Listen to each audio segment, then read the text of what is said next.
they want to make a roster either as a two-way or Welcome to Kai Hopes TV, lamang ang may balls. Kai updates mainit-init pa. Pa nakapag-subscribe? Subscribe na. Magandang balita mga Kai Hopes. Isang pasabog sa mundo ng basketball ang revelasyon ng ama ni Kai Sotto sa trending na post nito. Dahil bihira ito at nangangahulugan itong may niluluto na two-way contract ang agents ni Kai Sotto. Nag-post ito ng purple and gold at alam naman nating walang ibang NBA team na may purple and gold kundi ang LA Lakers lang. Makikita nating na may attention purple and gold na para bang nangunguhulugang may malaking paparating na announcement tungkol kay Kai. Nag-post din si Kai Sotto sa IG account niya na may katagang, "When you say your dream to somebody and he's not laughing at you, you don't dream big enough." Makikita mo talaga ang porsigidong makatungtong ng NBA si Kai Sotto na nais niyang patunayan na kaya niya.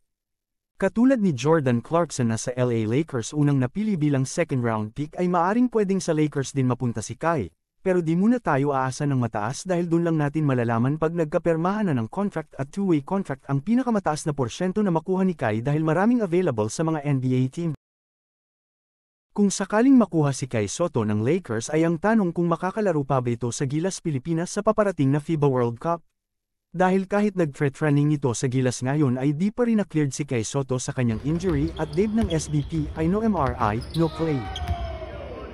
Ang pahayag ng SBP, "We are close to finalizing our agreement but we cannot move forward until our doctors receive a copy of Kai's MRI or medicals which allow the medical team to certify that Sotto is 100% healthy," SBP Director of Operations and Team Manager Butch Antonio told me in a telephone interview. Although the 7'3" center has always been welcome to Gilas practices, SBP official said he hasn't turned in his MRI paperwork as his camp reportedly promised to do so last Thursday.